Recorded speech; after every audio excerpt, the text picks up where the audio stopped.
Hello children, welcome to असा education. आज हम कर रहे हैं chapter at the theatre.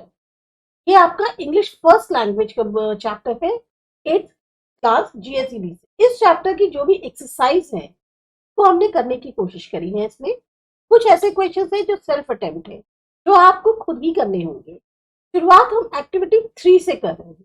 Make a list of undesirable behaviour in the classroom and school. आपको एक लिस्ट बतानी है एक ऐसे बिहेवियर की जो कि आपसे एक्सपेक्ट नहीं किया जाता कि आप क्लासरूम या स्कूल में करें। उसके बाद आपको जो लिस्ट आप बनाएंगे उसको कंपेयर करना है अपने फ्रेंड्स के साथ। फिर इसी लिस्ट को आप चार्ट पेपर पे लगाइए और फिर उसको क्लास में डिस्प्ले करिए। अब यहाँ पर हमने जो है आंसर्स में बहुत सारे आपको ऐसे बिहेवियर्स के बारे में बताया है जो कि एक्सेप्टेंस जिनकी नहीं होती, क्लासरूम में अनडिजायरेबल माने जाते। आपको लगता है तो आप इसमें इन सबको फॉलो करें, अदरवाइज आप अपने हिसाब से आंसर को कट शॉर्ट कर सकते हैं। सबसे पहला जो अगर हम क्लासरूम में एक बिहेवियर है जो अनडिजायरेबल माना जाता है, उसमें है पहला डिसरप्टिव टॉकिंग। डिसरप्टिव टॉकिंग का मतलब होता है बहुत जोर जोर से बात करना, ऐसे कॉन्वर्सेशंस करना जो आपके टॉपिक से रिलेटेड नहीं है, या जो भी क्लास में टीचर इंस्ट्रक्शन दे रही है उसको बार बार बीच बीच में डिस्टर्ब करना। दूसरा है टार्डीनेस। टार्डीनेस का मतलब हुआ क्लास में लेट आना, कोई आपके पास जेन्युइन रीजन नहीं है और लगातार आप क्लास में लेट आते हैं तो आपके लिए एक पंक्चुअलिटी के भी इश्यू बने हुए हैं। इनअटेंटिवनेस, आप क्लास में जो टीचर पढ़ा रही हैं या जो भी आपका लेसन चल रहा है उस पर ध्यान ना देना, बस ख्याली अपने पुलाव पका रहे हैं, डे ड्रीमिंग कर रहे हैं, या फिर आप इलेक्ट्रॉनिक डिवाइसेस का क्लास में यूज कर। डिसरिस्पेक्टफुल लैंग्वेज, बहुत ही असभ्य भाषा का यूज करना अपने टीचर के प्रति या क्लासमेट्स के प्रति। फिफ्थ है डिसओबेइंग क्लासरूम रूल्स। जो भी आपके क्लासरूम के रूल्स और प्रोसीजर सेट किए गए हैं उनको सही से न मानना। चीटिंग, क्लासमेट्स हो या फिर आपके पास कोई और तरीका हो जिसकी मदद से आप, चाहे टेस्ट चल रहा हो आपका, आपको कोई असाइनमेंट दिया गया हो, आप जो है उसमें चीटिंग कर रहे हैं, कॉपी कर रहे हैं, आइदर क्लासमेट से या फिर और किसी चीज की मदद से। रूडनेस, बहुत ही डिसरिस्पेक्टफुल बिहेवियर दिखाना अपने जो साथ के फ्रेंड्स हैं उनके साथ, टीचर्स के साथ या फिर स्टाफ के साथ। बुलिंग, बुलिंग का मतलब होता है अपने से जो छोटे हैं या अपने साथ के जो लोग हैं उनको चिढ़ाना, टीजिंग करना, नाम से बुलाना, जो मतलब गलत तरीके से उनका नाम को कॉल करना, या फिर उनको क्लास के अंदर धमकी देना। इंटिमिडेशन का मतलब होता है कि आप क्लास में धमकी दे रहे हैं। फिर आते हैं नेक्स्ट इंटरप्टिंग। इंटरप्टिंग का मतलब हुआ लगातार, इंटरप्ट मीन्स आप बीच बीच में उनको टोक रहे हैं।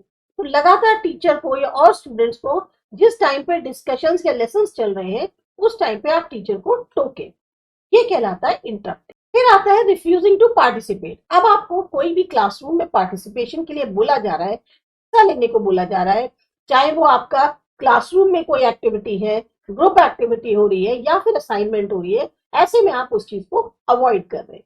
डिफेसिंग प्रॉपर्टी, वेंडलाइजिंग करना या डैमेज करना क्लासरूम के मटेरियल, टेक्स्ट बुक या फर्नीचर। वेंडलाइज का मतलब भी डैमेज या डिस्ट्रॉय करना होता है कि आपके क्लासबुक में अगर या क्लासरूम में कोई भी मटेरियल्स रखे हैं, फर्नीचर है, बहुत से बच्चों का आपने देखा होगा वो फर्नीचर पे कभी कंपास मार के उसमें जो है लाइंस बना देते हैं, छेद कर देते हैं, लिख देते हैं, या टेक्स्ट बुक्स पे अजीब अजीब तरीके से रखने का एक वो होता है तरीका, वो चीज को फॉलो नहीं करते। तो आपकी एक तरह से देखने में जो भी चीजें हैं वो अच्छी नहीं लगती। ईटिंग और ड्रिंकिंग व्हेन प्रोहिबिटेड, जब आपको मना किया गया है खाने के लिए या कुछ पीने के लिए, तब आप जबरदस्ती क्लासरूम में खाएं या पिए, जब अलाउड नहीं है, तो ये सब जो है वो अनडिजायरेबल बिहेवियर है जो बच्चों से क्लासरूम में एक्सपेक्ट नहीं किए जाते। फिर आता है कि undesirable behaviour school environment. Classroom में तो छोड़ दीजिए, अब आपको स्कूल के अंदर है तो आपसे कुछ ऐसे बिहेवियर्स है जो एक्सपेक्ट नहीं किए जाते। जैसे सबसे पहला है बुलिंग। अब बुलिंग आप पता चला क्लासरूम के बाहर भी कर रहे हैं, ज्यादातर हॉल में जाते वक्त, बाथरूम जाते वक्त या और एरियाज में जो क्लास स्कूल के हैं वहां बच्चों को बुली करना। लिटरिंग, ट्रैश है, लिटर है, मतलब जो भी आपके, जैसे फॉर एग्जांपल कुछ भी आपके पास वेस्टेज है, कोई भी ऐसा पेपर है या आपका कुछ ऐसा पेंसिल पील्स हैं, इन सबको कॉमन एरिया में, हॉलवे में या स्कूल यार्ड में फेंक देते, मतलब आपको गंदगी करना है। स्किपिंग क्लास और स्कूल, जानबूझ के क्लासेस को अटेंड न करना, स्कूल मिस करना और उसका कोई आपके पास वैलिड रीजन ना। वैंडलिज्म, अगेन डैमेज करना, डिफेस करना, खराब करना स्कूल की प्रॉपर्टी को, जिसमें ग्राफिटी आती है, जो इक्विपमेंट्स दिए गए हैं क्लासरूम के बाहर उनको क्या कहते हैं, डिस्ट्रॉय करना या उनको पूरी तरह से बर्बाद करना। ग्राफिटी का मतलब होता है स्क्रिबलिंग करना, जैसे बहुत से लोग होते हैं दीवारों पर ड्राइंग बना दी, पेंसिल जला दी, या और सरफेस जो पब्लिक प्लेसेस के उनके ऊपर खराब करना, वो चीज जो है आपकी ग्राफिटी कहलाती है। फाइटिंग, फिजिकल ऑल्टरकेशंस में जबरदस्ती आप एंगेज हो रहे हैं और स्टूडेंट के साथ, खास तौर से क्लासरूम के बाहर लड़ाई झगड़ा करना। सब्सटेंस एब्यूज, अब यहाँ पर स्कूल के अंदर आप ड्रग्स, अल्कोहल या और ऐसे जो रोके गए आपको सब्सटेंसेस है, प्रोहिबिटेड है, जिनकी मनाही है, उनको आप या तो इस्तेमाल कर रहे हैं या आप दूसरे बच्चों को बांट रहे हैं। थेफ्ट, लॉकर्स होते हैं, बैकपैक्स होते हैं, या जो पर्सनल बिलोंगिंग्स होती हैं और बाकी के लोगों की या बच्चों की स्कूल के अंदर, आप उसको चोरी करें। हैरेसमेंट करें, साइबर बुलिंग, अलग अलग एरियाज में स्कूल के, ये सब जो चीजें हैं ये अनडिजायरेबल बिहेवियर में आती है स्कूल के अंदर। skipping डिटेंशन और पनिशमेंट, आप जो है डिटेंशन करने के लिए मना कर देते हैं या और जो आपको डिसिप्लिनरी कॉन्सिक्वेंसेज होते हैं उनके लिए आप जो है एक तरह से रिफ्यूज करना। ड्रेस कोड जो स्कूल का है, स्कूल पॉलिसी है, उसको वायलेट करना कॉमन एरियाज में या स्कूल इवेंट्स के दौरान, तो इनअप्रोप्रिएट ड्रेस कोड हो गया। लॉइटरिंग, स्कूल प्रीमाइसेस में आप जबरदस्ती घूम रहे हैं, कोई आपके पास रीजन नहीं है, खासतौर से जब आपकी क्लास चल रही है उस टाइम पे आप बाहर घूम रहे हैं, तो उसे कहते हैं लॉइटरिंग। हेजिंग, नए स्टूडेंट्स या इंडिविजुअल्स को ह्यूमिलिएट करना, उनको डिग्रेड करना, या उनकी जो इंटेंशंस है, जिन खासतौर से उनके जो रिचुअल्स और एक्टिविटीज है विद स्कूल ग्राउंड, उनको गलत तरीके से जो है आप इनिशिएट कर रहे हैं, तो वो जो चीजें या खतरनाक तरीके से वो कहलाती है हेज। ये जो क्वेश्चन है इसमें मेनली बताया गया है अनडिजायरेबल बिहेवियर स्कूल एनवायरनमेंट में और क्लासरूम में। लिस्ट काफी लंबी है, आपके लिए हो सकता है आंसर बहुत लॉन्ग हो, तो आप चाहें तो इसको उसमें से सब फॉलो कर लें, नहीं तो आप सेलेक्ट करके 3-4 लिख सकते। अब आती है आपकी एक्टिविटी 5। यहाँ पे दिया है match A with B. Basically यहाँ पर आपको कुछ मीनिंग्स दिए गए हैं, इनके आपको आंसर्स बताने हैं। हमने जो है यहाँ पर करेक्ट आंसर्स बताए हैं। प्लॉट का मतलब क्या हुआ, जो इवेंट्स होने वाले हैं स्टोरी में प्ले की, उसको प्लॉट कहते हैं। सीक, किसी चीज को ढूंढना, आप हासिल करना। Merit, interest. एम्यूज का मतलब हुआ जो चीज आपको इंटरेस्टिंग लगे, जिसमें आपको मजा आए। फोरटोल्ड, पहले से ही जो चीज अभी हुई नहीं है उसके बारे में बता दें। इन्फर, किसी भी ओपिनियन पे पहुंचना फैक्ट्स के आधार पे। हाफ विट, एक तरह से स्टूपिड कहला जाता है, बेवकूफ। फाउल, मैनरलेस, तमीज नहीं। पीस, पीस किसी भी चीज का हो सकता है, यहाँ पर बताया गया है, जैसे कॉम्पोजिशन म्यूजिक में, ड्रामा में, स्कल्पचर में। असिस्टेंस, हेल्प करना। म्यूट, चुप रहना यानी स्पीचलेस। और नीस, जो सन या डॉटर है, ब्रदर या सिस्टर का, उसको हम लोग। फिर आती है एक्टिविटी 2। अब अगेन यहाँ पर आपको एक्ट ऑफ बिहेवियर बताना है जो आपको लगता है इम्प्रॉपर है और एनोइंग है।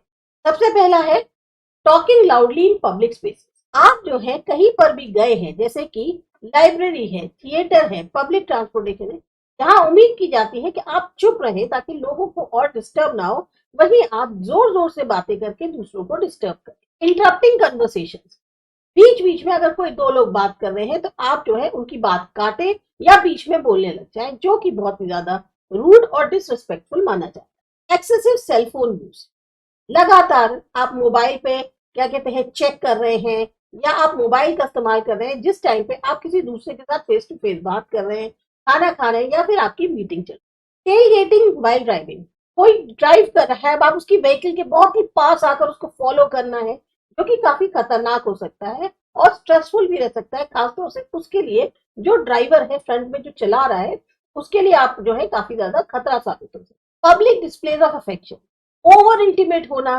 ज्यादा ही अपना अफेक्शन दिखाना पब्लिक प्लेसेस में, that is inappropriate. Personal space की रिस्पेक्ट ना करना, बहुत क्लोज खड़े हो जाना, या जो एक उनकी पर्सनल स्पेस है बिना उस परमिशन के आप दो बात करें, आप उनके बाद जबरदस्ती जा जाके घुस रहे हैं, दैट इज नॉट एक्सेप्टेबल।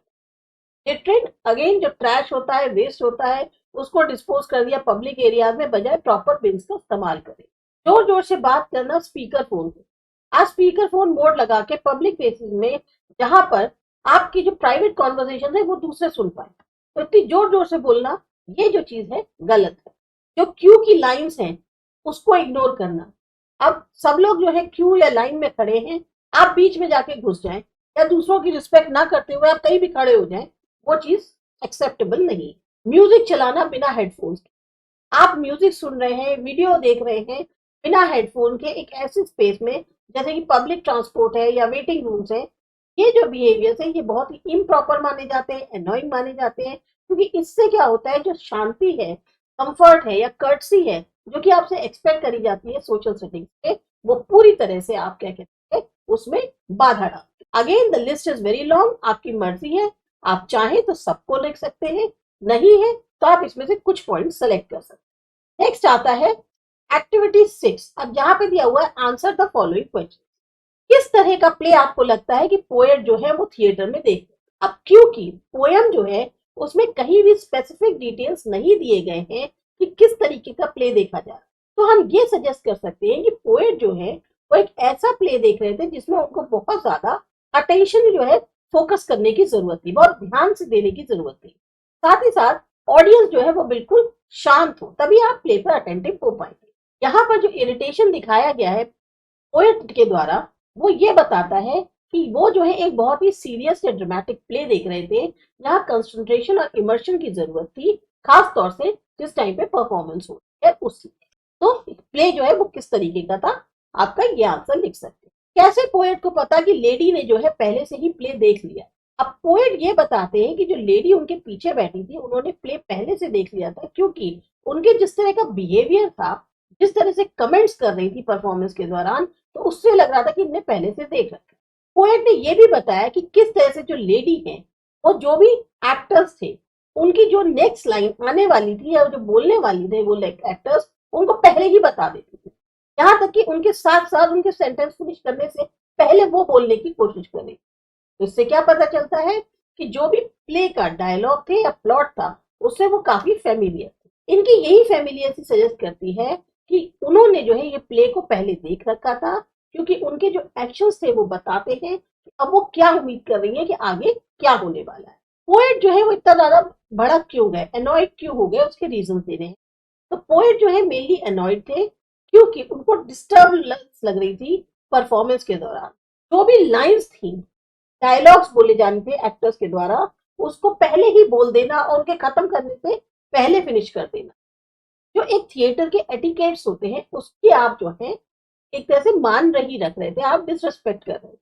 तो जो लेडी का बिहेवियर था वो बार बार पोएट को उनकी एबिलिटी जो है कि वो इंजॉय करे प्ले, उसको जो है प्ले को वो बाधित कर रहे थे, और उन्हीं के एक्शंस के कारण ना तो वो ढंग से जो है ना, जैसे कहना चाहिए, जो थिएटर में आप जब जाते हो या उसके जो एटिकेट्स होते हैं वहां उनको जो है वो बिल्कुल भी ध्यान में नहीं रख रही थी। उनके एक्शंस जो उनके हाव भाव थे उससे ये पता चल रहा। पोएट जो है उनका रिमार्क लेडी के बारे में कैसा था और उन्होंने ऐसा क्यों कहा। तो पोएट जो है अपना फ्रस्ट्रेशन बता रहे हैं क्योंकि लेडी जो है लगातार बात कर रही थी, क्योंकि ये जो प्ले था लगभग 5 घंटे का।